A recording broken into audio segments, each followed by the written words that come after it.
Assalamu alaikum students. I am a teacher of Junior Campus High School. This is our lecture number 14th of 8th class General Science. Ji students, previous lecture में हमने jeans के बारे में पढ़ा कि jeans क्या हैं। ये डीएनए के सेगमेंट्स या सेक्शंस को हम जीन्स कह रहे हैं। डीएनए विरासती मादा है न्यूक्लियस के अंदर, और इस डीएनए के सेगमेंट्स को डीएनए के सेक्शंस को हम जीन्स कहते हैं, जो कि किसी ख़ास प्रोटीन को कोड कर रहे होते हैं। मिसाल के तौर पर हमारे पास ये डीएनए है, कंप्लीट डीएनए। इतना छोटा डीएनए होता तो नहीं है, बहुत लंबा डीएनए मॉलिक्यूल होता है। अपनी आसानी के लिए हमने इसको इतना बनाया हुआ। लेट्स सपोज ये हमारे पास डीएनए मॉलिक्यूल है।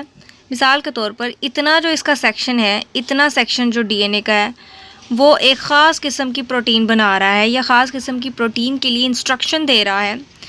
तो इतना जो सेगमेंट है डीएनए का, इसको हम एक जीन कह देते हैं।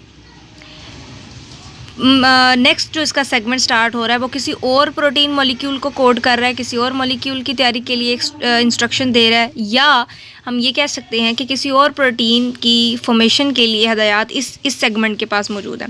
ये सेगमेंट किसी और प्रोटीन को कोड कर रहा है, तो इसको भी हम एक जीन का नाम दे देते हैं। बिल्कुल इसी तरह डीएनए के ऊपर इस तरह से डीएनए के ही सेगमेंट्स को हम जीन्स कहते हैं, जो कि ख़ास किस्म की प्रोटीन की तैयारी के लिए इंफॉर्मेशंस देते हैं। तो हमारे अंदर, हमारे सेल्स के न्यूक्लियस में बहुत बड़ा डीएनए मॉलिक्यूल मौजूद होता है। चूँकि बहुत लेंथी डीएनए मॉलिक्यूल होता है, तो हर डीएनए के ऊपर थाउजेंड्स की तादाद में जीन्स मौजूद होते हैं, और ये जीन्स जो हैं ये ख़ास किस्म की प्रोटीन के लिए इंस्ट्रक्शंस देते हैं, हदायत देते हैं प्रोटीन की तैयारी के लिए। मैंने आपको प्रीवियसली भी बताया था कि मुख्तलिफ़ तरह की प्रोटीन्स जो हैं वो सेल के अंदर बनती है। बहुत सी टाइप्स की प्रोटीन्स होती हैं, कुछ स्ट्रक्चरली अपना काम कर रही हैं, कुछ फंक्शनली काम कर रही हैं। तो ये डिफरेंट टाइप्स ऑफ प्रोटीन्स जो हैं, इनको एक जीन नहीं कंट्रोल कर रहा, डिफरेंट जीन्स कंट्रोल कर रहे हैं। और ये जीन्स जो हैं ये बेसिकली डीएनए के ऊपर, डीएनए के ही सेक्शंस को हम जीन्स कह रहे हैं। Okay students, come to the page 35। Here is the topic introduction of gene into bacterium. तो इस टॉपिक को समझने से पहले जीन को रिमाइंड करना लाजमी था, इसीलिए मैंने आपको एक दफ़ा जीन्स का बता दिया है। तो genes act as instructions to make specific substance, यानी proteins which are used for specific structure and physiological purposes in body. तो जीन्स ऐसे डीएनए के सेगमेंट्स या सेक्शंस हैं जो सेल के अंदर ख़ास किस्म की प्रोटीन्स बनाने के लिए इंस्ट्रक्शंस या हदायत देते हैं, और ये प्रोटीन हमारी बॉडी में डिफरेंट काम परफॉर्म कर रही हैं, स्ट्रक्चरल फंक्शन, फिजियोलॉजिकली, फंक्शनली काम कर रही हैं मुख्तलिफ प्रोटीन्स। यानी ये समझ लें कि हमारी बॉडी है ही प्रोटीन। हमारे नाखूनों में प्रोटीन है, our hairs have proteins, our enzymes are proteins, our muscles have proteins.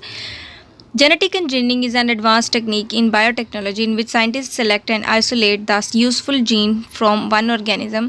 अब क्या किया जाता है, फॉर एग्जांपल अगर हमने कोई प्रोटीन तैयार करवानी है किसी दूसरे ऑर्गेनिज्म से, तो हम क्या करते हैं, किसी ऑर्गेनिज्म की बॉडी में जिसमें उस प्रोटीन को बनाने वाला जीन मौजूद है, हम उस जीन को जेनेटिक इंजीनियरिंग के ज़रिए सिलेक्ट करके निकाल लेते हैं, यानी कि आइसोलेट कर लेते हैं, और उसको, उस जीन को किसी दूसरे ऑर्गेनिज्म में डाल के उसकी तैयारी करवाना शुरू कर देते हैं, जिसमें रिप्रोडक्शन ज़्यादा तेज़ हो और तेज़ी से हम उस प्रोटीन को तैयार करवा सकते हो। मिसाल के तौर पर हम ज़्यादातर बैक्टीरिया का इस्तेमाल करते हैं, क्योंकि बैक्टीरिया बहुत ज़्यादा जल्दी इनके अंदर बहुत ज़्यादा फास्ट रिप्रोडक्शन होती है, बहुत तेज़ी से रिप्रोड्यूस करते हैं।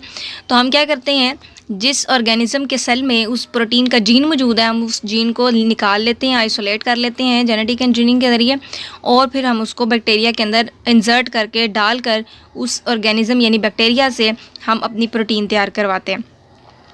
अब हमने बाहर से कोई भी जीन किसी ऑर्गेनिज्म के अंदर डाला है, अब ज़ाहिरी बात है वो जीन उस जानदार के अंदर जिसमें हमने डाला है वो पहले से जीन मौजूद नहीं था, लेकिन हमने बाहर से जीन उस ऑर्गेनिज्म के अंदर डाला है। मिसाल के तौर पर बैक्टीरिया के अंदर हमने बाहर से जीन डाला है, तो वो जो बैक्टीरिया है वो जेनेटिकली मॉडिफाइड हो जाएगा। ठीक है, तो ऐसे जानदार जिनको बाहर से फ़ौरन जीन दे दिए जाते हैं, ऐसे ऑर्गेनिजम्स को जेनेटिकली मॉडिफाइड ऑर्गेनिजम्स कहा जाता है। वेरी इंपॉर्टेंट शॉर्ट क्वेश्चन और MCQs। हाँ जी, साइंटिस्ट क्या करते हैं जेनेटिक इंजीनियरिंग में, select and isolate the useful gene. हम क्या करते हैं, अपनी मर्ज़ी का जीन, जिस जीन से हमने अपनी ख़ास प्रोटीन तैयार करवानी है, उस जीन को हम ऑर्गेनिज्म से निकाल लेते हैं, जिससे निकालते हैं उसको हम डोनर ऑर्गेनिज्म कहते हैं, and insert it into another organism, और उस जीन को हम दूसरे ऑर्गेनिज्म के अंदर इंसर्ट कर देते हैं। ज़्यादातर यूजुअली बैक्टीरियम हम इस्तेमाल करते हैं इस मकसद के लिए। डेफिनेशन और MCQs बहुत इंपॉर्टेंट। द ऑर्गेनिज्म ऐसा जानदार that contains a foreign gene, जिसमें हमने बाहर से जीन डाला हुआ होता है, in it cell is called transgenic organism. ऐसे ऑर्गेनिज्म को हम ट्रांसजेनिक ऑर्गेनिज्म या जेनेटिकली मॉडिफाइड ऑर्गेनिज्म भी कहेंगे। The inserted gene produces the desired product in transgenic organism. तो हमने जो फॉरेन जीन डाला है उस जानदार में, वो इंसर्टेड जीन, वो डाला हुआ जीन जो है वो हमारी मर्ज़ी की प्रोटीन या प्रोडक्ट तैयार करेगा उस ट्रांसजेनिक ऑर्गेनिज्म में। ठीक है, मिसाल के तौर पर हमने बैक्टीरिया में अपना जीन डाला हुआ है बाहर से जो कि ख़ास प्रोटीन बना रहा था। अब वो जीन जब हमने उस बैक्टीरिया में इंसर्ट किया है, वो बैक्टीरिया ट्रांसजेनिक बैक्टीरिया हो गया। अब वो जीन जो हमने डाला है वो वो प्रोटीन तैयार करना शुरू कर देगा बैक्टीरिया के अंदर। ठीक है, फिर हम क्या करेंगे, उस बैक्टीरिया से अपनी प्रोटीन लेते जाएंगे। Why do scientist use bacteria in genetic engineering. अब जेनेटिक इंजीनियरिंग में साइंटिस्ट बैक्टीरिया का ही क्यों ज़्यादा इस्तेमाल करते हैं, उसके कुछ रीज़न्स हैं। अच्छा, बैक्टीरिया का जो सेल है वो बहुत ज़्यादा सिंपल सेल है, बहुत ज़्यादा आसानी से हम इसको स्टडी कर सकते हैं, इसको हैंडल कर सकते हैं और इसको ग्रो करवाना भी आसान होता है एज़ कम्पेयर टू दूसरे ऑर्गेनिजम्स के। तो इसीलिए हम बैक्टीरिया का ज़्यादा इस्तेमाल करते हैं जेनेटिक इंजीनियरिंग में। तो bacterial cell is very simple and easy to grow. Bacterial cell बहुत ज़्यादा सादा किस्म का सेल है और उसको ग्रो करवाना भी बहुत ज़्यादा आसान होता है। It does not have an organise nucleus. इसके अंदर कोई ख़ास किस्म का न्यूक्लियस नहीं होता जिस तरह के हमारे सेल्स में न्यूक्लियस होता है। इसमें इसका जो DNA है वो सिंपल एज क्रोमोसोम की शक्ल में इसके साइटोप्लाज्म में पड़ा हुआ होता है। The chromosome consisting of DNA floats in cytoplasm. Additional circular pieces of DNA called plasmids are also present in cytoplasm. बहुत से ऐसे बैक्टीरिया हैं जिनमें एक तो उनका अपना जो DNA वो मौजूद है, इसके अलावा इस तरह सर्कुलर DNA, एक्स्ट्रा सर्कुलर गोल गोल सर्कल शेप DNA भी मौजूद होते हैं बैक्टीरिया के अंदर, जिनको हम प्लाज्मिड कहते हैं। ये एक बैक्टीरियल सेल मैंने बनाया है, आप देख सकते हैं ये बैक्टीरियल सेल, क्योंकि ये बैक्टीरिया एक ही सेल पर मुश्तमिल है तो ये एक बैक्टीरिया है।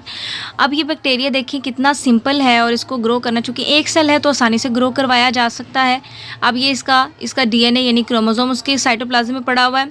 इस क्रोमोसोम के अलावा जो इसका अपना DNA है ये भी इसका अपना है, लेकिन ये उसका विरासती मादा है। इसके अलावा एडिशनल एक्स्ट्रा सर्कुलर DNA भी कुछ बैक्टीरिया में मौजूद होता है जिसको हम प्लाज्मिड कहते हैं। अब हम क्या करते हैं, इस प्लाज्मिड को बैक्टीरिया से निकाल लेते हैं और इस प्लाज्मिड को इसका कुछ हिस्सा हम काट कर उसकी जगह पर हमने अपना जीन डाल देना है इस प्लाज्मिड के ऊपर। उस प्लाज्मिड को हम दोबारा उस बैक्टीरिया में डाल देंगे।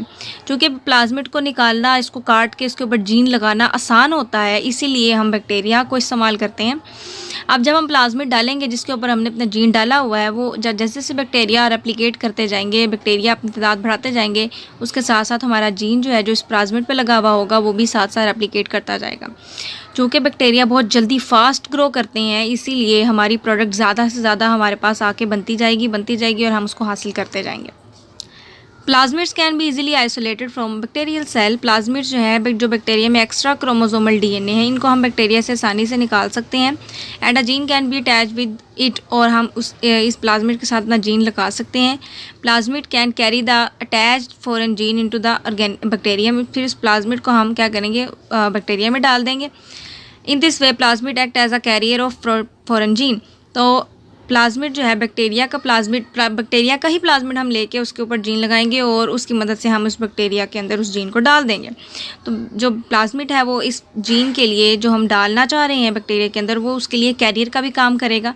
Another reason for using bacteria, this is very much important, कि एक और रीज़न हमारे पास ये है कि हम बैक्टीरिया को इस्तेमाल करें जेनेटिक इंजीनियरिंग में, is that their fast rate of reproduction या fast rate of growth. Bacteria बहुत जल्दी रिप्रोड्यूस करते हैं, यानी कि 1 सेकंड में बैक्टीरिया डबल हो जाते हैं।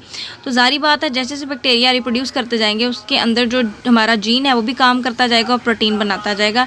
तो इस तरह हमारे पास अगर हमें कोई प्रोटीन चाहिए तो हम क्या करेंगे, हम जिस जानदार के अंदर उस प्रोटीन का जीन है उस जीन को निकाल कर आइसोलेट करके हम क्या करेंगे, बैक्टीरिया के अंदर प्लाज्मिड है, बैक्टीरिया के अंदर प्लाज्मिड उसको निकाल कर उसके ऊपर जीन लगाएंगे, उस प्लाज्मिड को दोबारा बैक्टीरिया में डाल देंगे और जैसे जैसे बैक्टीरिया रेप्लिकेट करेंगे, जल्दी फास्टली रेप्लिकेट करेंगे, तो हमारे पास हमारा जो जीन है वो प्रोटीन भी बनाता जाएगा और हमारे पास थोड़े वक्त में बड़ी तादाद में हमारी प्रोटीन्स आ जाएंगी।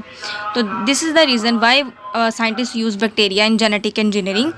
तो यहाँ से आपने ट्रांसजेनिक ऑर्गेनिज्म की डेफिनेशन करनी है, एमसीक्यूज़ के लिहाज से भी इम्पोर्टेंट है। जीन्स क्या होते हैं? जीन्स डीएनए के सेक्शंस हैं जो बेसिकली किसी खास प्रोटीन की तैयारी के लिए इंफॉर्मेशन या इंस्ट्रक्शंस रखते हैं। आपने इस पूरे टॉपिक को अच्छे तरीके से समझ लेना है। देखिए a bacterial cell divides to form 2 daughter cells within 20 minutes. 20 minutes में बैक्टीरिया जब डिवाइड होकर 2 सेल बना देता है, तो 1 घंटे में तो कितने सारे सेल बन जाते होंगे। तो आपने इसको याद कर लेना। एक्सरसाइज में से अभी तक यहाँ तक जो है ना कोई क्वेश्चन कवर नहीं हुआ, आगे आगे करते जाएंगे तो मैं आपको बताती जाऊँगी। आपने इस पूरे टॉपिक को अच्छे तरीके से अंडरस्टैंड कर लेना है। इसमें से एमसीक्यूज़ याद कर लेने हैं। प्रीवियस लेक्चर में हमारा एक question, first short question cover हुआ था, उसको आपने आई होप के लिख लिया होगा, उसको याद भी कर लिया होगा। अपना बहुत ख्याल रखिएगा। अल्लाह हाफिज़।